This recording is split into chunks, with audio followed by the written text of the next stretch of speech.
Good morning, everybody, and welcome back. Welcome to AL.com's virtual town hall focusing on fentanyl. Today, we are joined by an expert panel here, and we will also be joined by U.S. Senator Tommy Tuberville. Now, we have to say the senator was called into a vote this morning that just happened to, of course, be at 11 when we were going live here. So he is going to be joining us in just a few minutes. But we wanted to go ahead and get started. I want to introduce you to my expert panel here. Go ahead and let you meet them, and then we'll get into some questions, and then the senator will be joining us shortly. My name is Ivana Hrynkiw, and I work with AL.com, and this is my panel. So directly below me, I am joined by Dr. Stefan Kertesz of UAB. He is an internal medicine doctor along with an addiction specialist, and he is also a faculty member at UAB's Hersink School of Medicine. I'm also joined by Lee County Sheriff Jay Jones. Sheriff Jones is also the outgoing 2022 president of the Alabama Sheriff's Association. And Shereda Finch. Ms. Finch is the executive director of the Council on Substance Abuse. So you can see here we have people that are really trained in different areas of this fentanyl crisis that is hitting not only America, but hitting Alabama as well. And again, the senator will be here in just a few minutes to join us. But first, I really want to talk to each of you, see what you're seeing on the ground. So Dr. Kertesz, I'm going to start with you. And I want to ask you something, kind of kick us off, and that is about debunking some myths that we might see. I think of a lot of us see things on social media that say, well, if you're not doing certain drugs, if you're not doing heroin, then you're not going to have a problem with fentanyl. Is that true? No, it's not. Unfortunately, because fentanyl is easily packaged into other drugs, at this point in time in most states and certainly in Alabama, illicit fentanyl manufactured typically in Mexico can find its way into things that are called heroin but don't have heroin in them, into what people think is cocaine or methamphetamine and doesn't have cocaine or methamphetamine into it, and even into CBD gummies, which are kind of chewables that are supposed to give you the CBD from the marijuana product, and it can have it there, and also tablets that are pressed into a form, and somebody might get a tablet they're told is Percocet or Xanax, and actually that can have illicit fentanyl at a very high dose and, of course, kill a person. And I think that's so important that you mentioned that, because especially we've seen the rise of people taking CBD, especially these gummies. We've seen that even with some of our teenagers in our high schools, which I know Ms. Finch is going to talk to about as well. But I think that's an important distinction, because that's something that I think a lot of us hear pretty often is you're not doing hard drugs, you're safe. Mm-hmm. Correct. And part of the problem with the spread of fentanyl into all drug supplies is that it's made clear that everybody who is partaking in that market, no matter what they're seeking, could get hit, and that's part of what accounts for an equalization of the rates of overdose between blacks and whites in our state. Actually, blacks have slightly overtaken whites on a per capita basis. Historically, we were used to more often people who are white using potentially opioids or methamphetamine, and people who are black, at least in the Jefferson County area, more often seeking other stimulants. But now with fentanyl everywhere, everybody's exposed to these deaths. No group is immune. Sheriff Jones, I know, again, you are the sheriff of Lee County in Alabama, but you also have experience working with your counterparts from across the state. So what are you seeing on the ground in terms of law enforcement, and what are your colleagues seeing on the ground?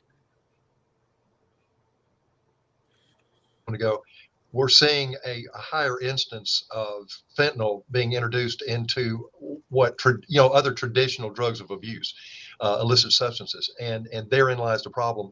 As stated, we're seeing cases where individuals think that they're getting one type of substance and they're actually getting something else entirely. Unfortunately, fentanyl is one of the players that is becoming more emergent as time has gone by, and as such, it puts the user at an extreme risk. It's simply because of the fact that they're ignorant of what they're actually taking, thinking it's one thing, and of course it's something else. And the circumstances where it is easier for these individuals to become victims of an overdose. And of course, we all know what occurs when that takes place. And that's again, here in Lee County and across the state, we're seeing that. For instance, to give you an example, a couple of years back, we would answer calls for service 911 calls about overdose situations or apparent overdose situations, and medical response and all involved. And that was not that common. It happened, but it was not something that we saw frequently. Fast forward to today, and now we're seeing more and more instances. For instance, 1 week in January here in Lee County alone, we saw 7 instances where individuals had, as it turns out, taken overdose quantities of a drug. Fentanyl was involved in all 7. 2 people recovered and 5 did not. So that is something that heretofore we had not seen, and that's what's going on in our communities across the state, where this drug, fentanyl in particular, has become a serious problem.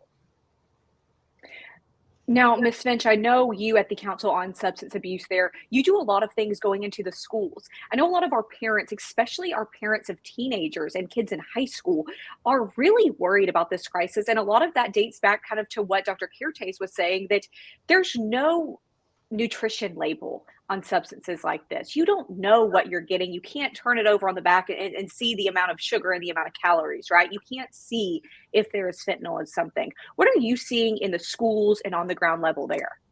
Well, as Dr. Kertesz was talking about, we are seeing youth and young adults taking what we would call their traditional drugs and really not knowing what's in those drugs. And so people aren't typically using drugs for the purpose of accessing fentanyl. They're unsuspectingly taking their drugs, and also you're having dealers who are not even aware of what they're purchasing, and unknowingly selling their substances. And so it's a multi-layer of ignorance and miseducation.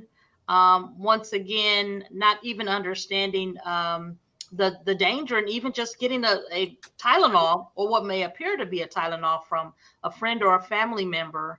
Everyone is at risk. And so coupled with that is just the ignorance of not knowing what a drug overdose looks like. And so there was an incident where a college student overdosed, and the friends that he was with did not know that he was overdosing. They thought he was playing, actually. And so unfortunately, he did not survive. And back to the point where, these drug dealers, they're not chemists. And so you're talking about having a stash, not knowing the percentage or the weight of each thing. So one person could very well be fine if they're smoking marijuana and the other person dies from an overdose. And so we're not working with smart people. We're not working with chemists who know how to create batches. And so once again, that's another danger. Well, and it looks like we are now joined again by U.S. Senator Tommy Tuberville. Senator is here again. We know that you had a vote this morning. We appreciate you making some time for us. I know that you have a lot going on, but Senator, again, thanks for joining us.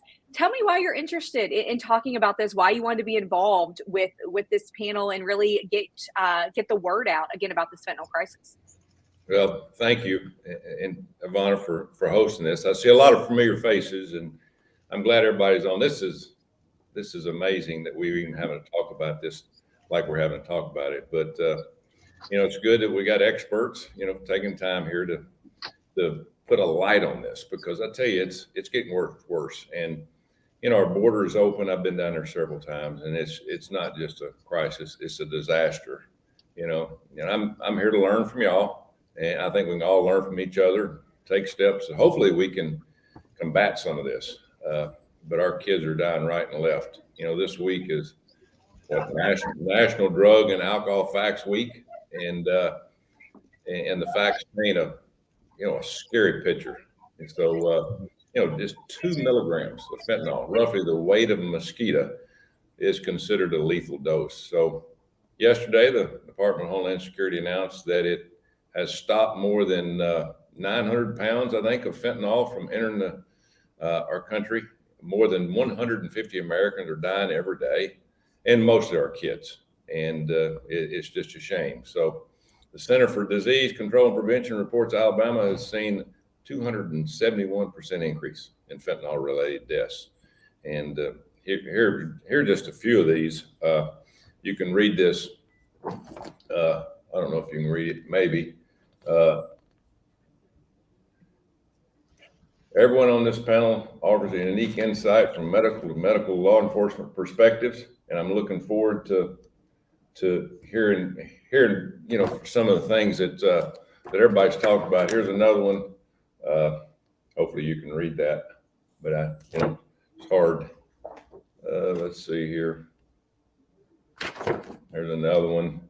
I mean, these are every day. You just pick them up all over the country, and we get these things, but these are just from Alabama. And so, and I'll tell you this, and I know I see Jay Jones on, I see other people on, educators, and I think we'll all agree the only way we're going to stop this is through education. And I hear so many people, so many situations where these kids think they're taking retinol or some kind of drug that they've taken all their lives, and all of a sudden they take something that's not right, and it's sad. And just I guess you can count your blessings if one of your kids has not maybe been affected by some of this, and whether it's a death or whether it's some friend down the road or neighbor. It's just absolutely amazing. So hopefully we can today in this panel, we can put a light on this a little bit. But again, we're not going to stop it. And we never have. As long as I've been on this face of the earth, we've had drugs, we have marijuana, and it's unfortunate that we're to a point now where fentanyl is coming from China, most of it, and this is a part of a plan with the CCP, and they want to infiltrate what we're doing. I just got back from Panama, the country of Panama down in South America. They're being overrun by it. But the problem is China's trying to take over the whole world. And to get to us, they're going to have to go from within. And how better way to kill our kids and to infiltrate. Senator, we were talking too, and I want to get your opinion. You're a senator, but you started off as a coach, right? So you have this experience with kids. I think about your time at Auburn. I'm sure you met with so many 17, 18-year-olds, and you were meeting with their families. And that's your background there. And I think that's really interesting. I want to have that conversation, especially with you and Ms. Finch, talking about the student athletes and again, our kids here. But first, Dr. Kertesz, you mentioned to me that you have some updated numbers from these overdoses, and especially from Jefferson County. And I know, Senator, you said you just got back from Panama. You were also in DC right now. So you can't be two places at once. So Dr. Kertesz, can you share a little bit about those numbers so you can tell all of us and the senator what exactly is happening in just Jefferson County alone? Yeah, so I did call the medical examiner's office earlier this week. The preliminary number of total deaths in 2022 from overdose of any kind is 440. There are 7 more cases they're investigating. Of those 440, 371 involved some kind of opioid, although as I cautioned you before, that may be that the person was seeking methamphetamine or cocaine and then they got hit with fentanyl. Most of those opioid deaths of the 371, most are going to be with fentanyl. There are just, as for 2022, there were 12 deaths of people under the age of 25. Some of those are people who were kind of using the same stuff, methamphetamine. Some of them were actually looking for a pill and died with what they got. And those are, or should be, alarming numbers to people, because we are only on March 22nd. I just had to look at the date. We're not even through March yet. My numbers are from, just to be clear, those are numbers from 2022. I did ask about the pace for 2023. Preliminarily, we're on the same pace as we were in 2022. Yeah, and the problem that we're having with this, and I'll tell you from my previous experience being a coach and around kids for 40 years, is these kids think they're invincible, okay? You can talk to them, you can educate them, but the problem is they get in certain situations. Number one, they don't think before they do something, and they do something and it's too late. So I think it's real important that we get over the death rate, and we got to go right to the heart of it. Hey, you take something that you don't know what it is, you got a possibility of dying. And you talk about dying, sometimes it hits home, but again, you look at all these spring break kids all over Florida and all over the world going out, and I mean they don't think, they just do stuff, and unfortunately things happen. Well, and Senator, I think it's really important that you brought that up. And Sheriff, you are in a unique position because the county, again, Lee County that you're sheriff of, you are home to Auburn University, which I know is close to Coach Tuberville's heart as well. But you are surrounded by that demographic of young people who often do think they're invincible, as the senator said, and think that nothing bad is going to happen to them. And as the senator said, you don't know what you're taking. And he mentioned earlier, an overdose can happen in just, I'm not sure if it's seconds or minutes, but it's very quickly. So, Sheriff, what are you seeing in terms of what you, as the sheriff, what law enforcement can do in terms of that emergency situation? I mean, there are times when ambulances don't get there as quickly as you do and your responding officers. Yeah, and Coach, referenced that, I think, very well. It's about educating our young people. I mean, they simply, again, they think nothing can happen to me. I'm prime of life. I mean, strong, young, everything's fine. It's I guess the ignorance of youth. They're just not aware of what they're getting themselves into, and our efforts from the law enforcement standpoint are geared toward those two specific areas. Obviously, enforcement, but education as well.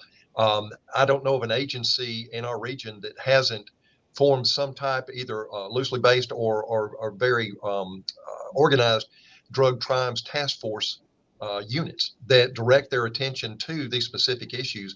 And a lot of it's involving education of our young people, and a lot of it's involving the enforcement actions, particularly everything we can do to intercept these substances before they get back into the public arena and can be consumed by those that are engaged in substance abuse.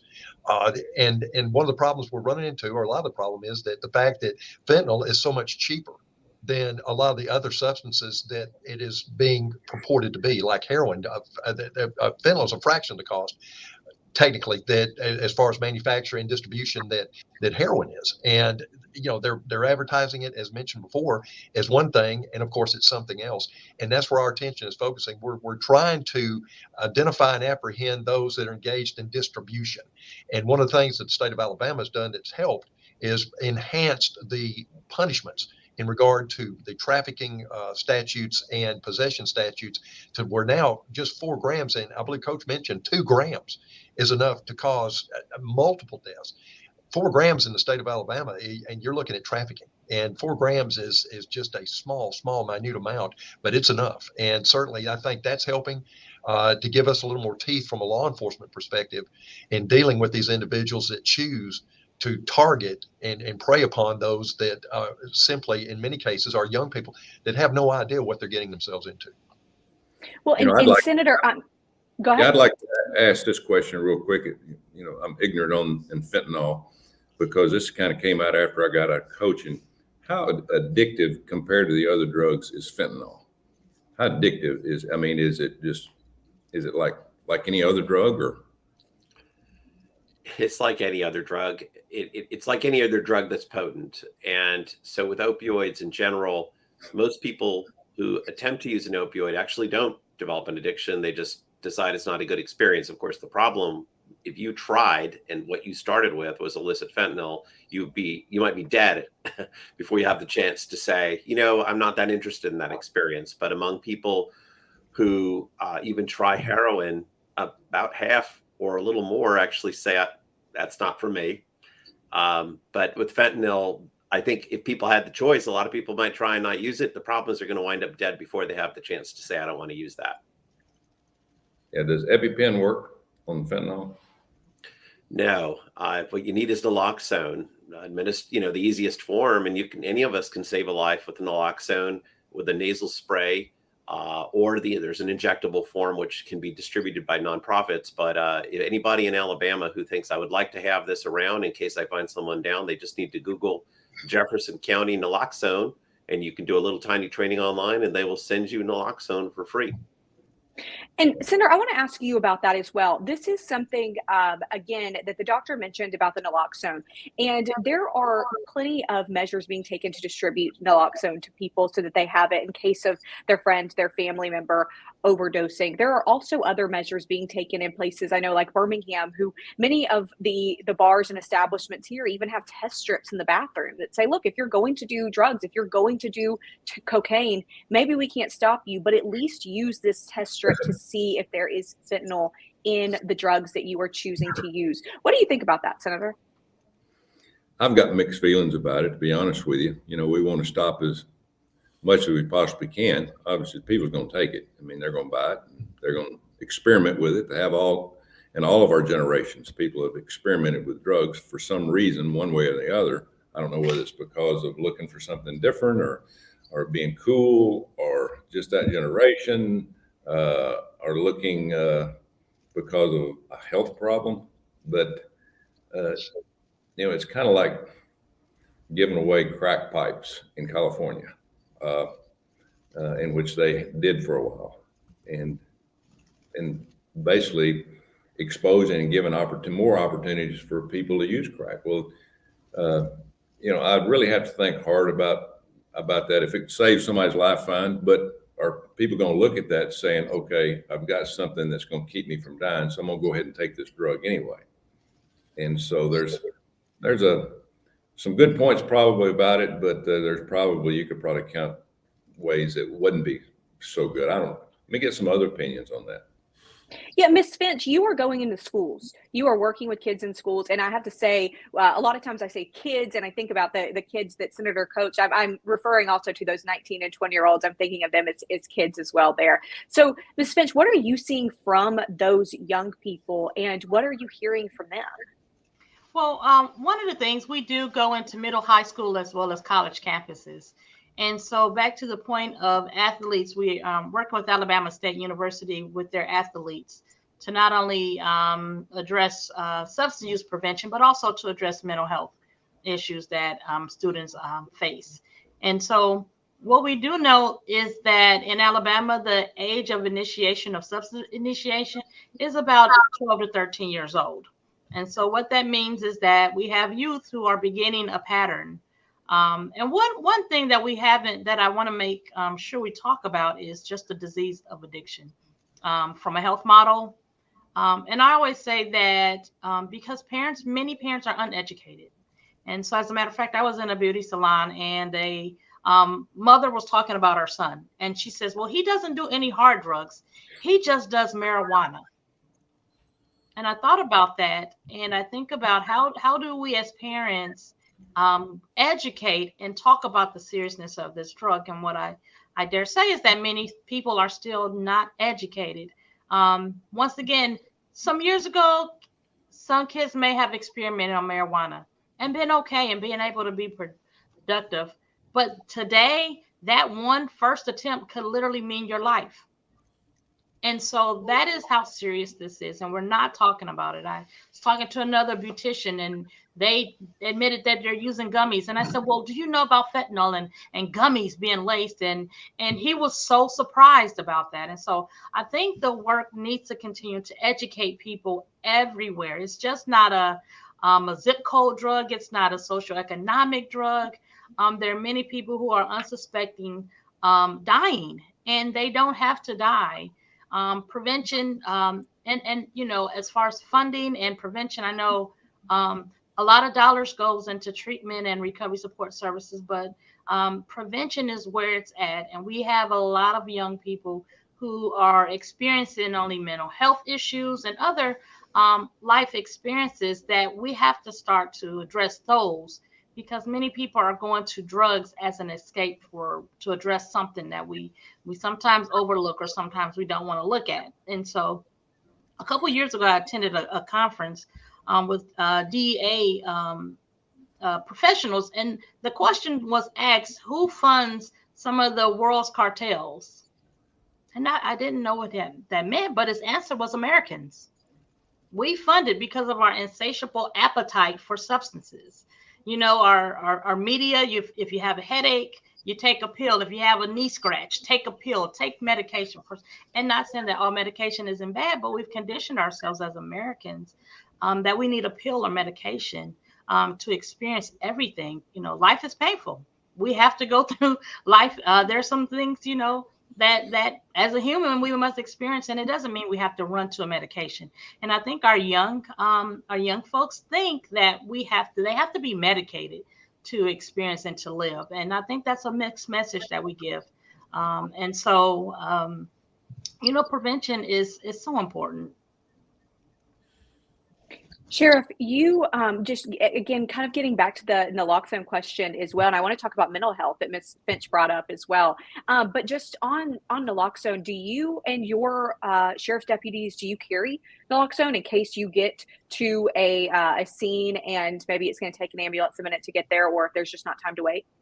Absolutely. And, that's something else, just as an interesting situation. Years ago, we didn't carry any particular medical substance that would assist in circumstances with drugs. But now we find ourselves, again, issuing naloxone to all of our on-duty personnel. And unfortunately, it's a situation where they've had to use it multiple times. And there's no doubt in my mind that several lives have been saved simply because we've issued this naloxone to our on-duty personnel as they go about their business every day, answering calls and certainly responding to situations where an overdose is there. That's something that's very important, and we're very appreciative that we are able to do that and have the funding available out there to provide that naloxone not only to our personnel but to law enforcement agencies all over the country. That is, I think, a critical thing, because there is no doubt in my mind that lives have been saved because of that naloxone. And I want to ask the same question to you, Dr. Kertesz, because we've gone around the panel with it. I believe that you mentioned already that you were an advocate for that, but what are your thoughts on the naloxone and being readily available? Yeah, I think it should be absolutely available. I know that the Food and Drug Administration is considering a recommendation to make it over the counter. It is not dangerous. I believe that several of my patients have been saved by naloxone and had a chance to go forward to seek addiction treatment afterwards. It is not something that's just for people who know that they might overdose. I think this is something a little more like, when you go to the YMCA, there is a defibrillator on the wall in case somebody has a heart attack. While, we all saw this with the Mar Hamlin in the football game. They rescued a person there because they had a defibrillator. I actually think we should have that naloxone in public places readily available. It will not cause harm to a person to receive it. And I think it's a good thing to have, and I carry it. Senator, you are also on the Senate Health, Education, Labor, and Pensions Committee, also called HELP Committee there. And I know you're also passionate about mental health. That was what Ms. Finch was just talking about a minute ago. And again, you also have seen this throughout your career by working with young people, working with their families.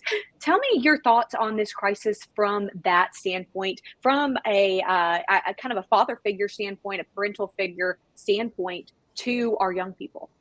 Yeah, well, drugs is obviously a way out for a lot of people with mental health or depression, even our vets.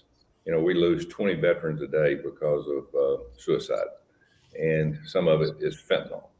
And so it's important that I think we all understand our mental health problem is getting worse and worse. And it did for years that I was coaching.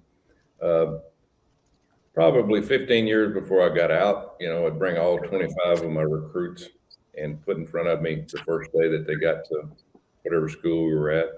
And we'd bring in the doctors and look at prescriptions that some of them were taking or whatever. And usually about 15 years ago, basically kids were taking insulin if they were taking anything. I mean, there wasn't really anything other than that. You didn't have any problem with kids.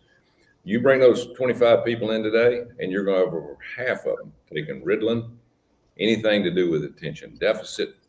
And I think a lot of it leads to a problem on a long-term basis. You continue to take that stuff, and it leads to probably even more a stronger drug to take down the road. It's out of control of what we give our kids at a very young age now. Attention deficit for us growing up was a belt on our butt. I mean, that's bottom line. That was our getting attention by our parents. And again, it goes back to parents. Half the kids in this country have one or no parent. I don't care what race you are, what nationality you are.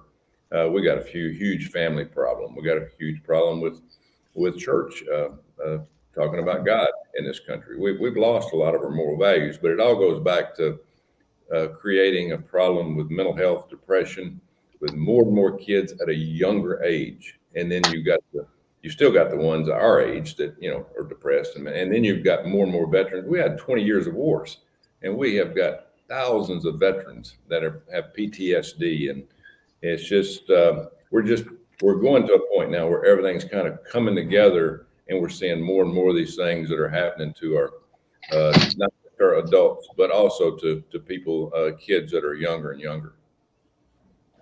And I know, unfortunately, we're running out of time here, but I want to end on something positive. I know that's kind of hard in this crisis, right? But Ms. Finch, you've told me that you've seen some encouraging signs. You've been seeing maybe some things that might be working on the ground level in schools. Can you tell us a bit about that, and give us a little bit of hope going forward? I know a lot of this is kind of a doom and gloom conversation, but you're seeing a little bit of a light there. Absolutely. Even for our college student, our programs, and I have staff this weekend celebrating National Drug Facts Weeks in schools. And so they're working on activities in the classrooms, getting youth engaged and educated about substances as well as mental health. And so one of the benefits of our programs, we're able to create environments that children and youth are able to talk about these issues, and not only just be talked to, but be part of the solution. Some of the things that we need to solve really will involve the voice of our youth and our young adults. On our college campuses, we actually just had a fentanyl forum where over half of the athletes at Alabama State showed up because they're interested and they're curious about these things that impact them, and so they're being more vocal. We'll be actually providing mental health first aid training to coaches. They're interested in being able to help their athletes, which is a huge, I believe, accomplishment. And I think we are moving in a good direction, but it will really take the involvement of everyone, from stakeholders, policy makers, law enforcement, the medical community. We have to come together, and we have to really make sure that everyone is aware of what's going on and provide the tools and the resources. And so I think everyone here on the panel has a part to play in it, and I think we're all committed to that. Dr. Kertesz, could I ask the sheriff a quick question? I think Please. It's important, the crime that we have across the country today, and we're needing more and more people to get into law enforcement. Sheriff, what are you doing for protections of your deputies? Because with fentanyl out there, you touch it, you can die. And I've seen videos on TV and some things, people even touch it or breathe it, and they go into convulsions. What are we doing now for our law enforcement? Well, our agency, like the rest, all the others, we have trained all our personnel that are first responding to situations about precautions to take when they're in the presence of not just fentanyl, but any drug substance, but certainly fentanyl is one of the ones we're running into more than anything else.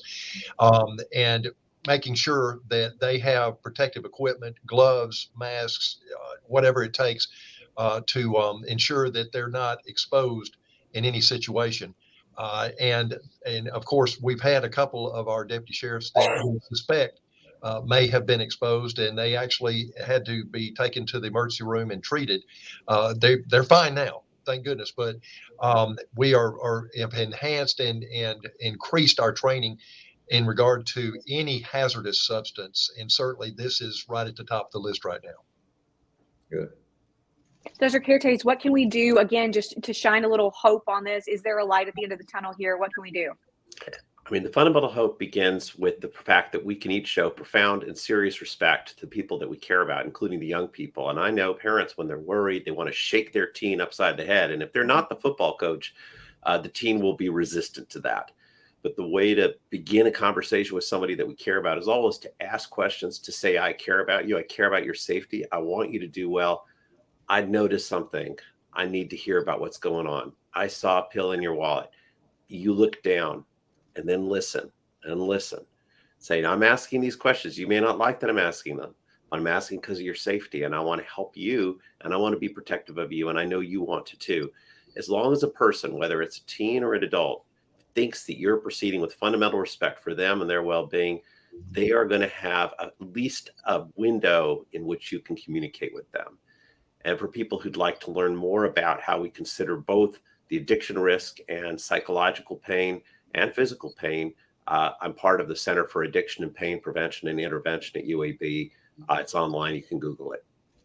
And we'll leave a link here. Senator, give me your closing thoughts on this. We've learned a lot today. This was incredibly informative for me, and so I know that means it had to have been for our audience as well. But tell me your final thoughts here, and what you think can be done at the federal level, and what you're doing to help Alabama through this. Well, the biggest thing is talk about the problem. A lot of times we don't want to talk about the ugly things in life, but we have to talk about it. We have to convince all ages. If you notice something, say something. If you got a friend that has a problem, that needs to be brought up. Don't let that friend die before, and then afterwards you say, well, I should have said something. I think, and it goes back to Ms. Finch, education. We got to educate everybody to that point. We can do a lot better at the border keeping things coming in, but we're never going to stop it. So bottom line is we're going to have to do more work within the country than anywhere else. So again, it's a problem that's going to continue to get worse. We being on the Health Committee, Health, Education, Labor, and Pension Committee here, we see all kind of data come through, and it's getting worse.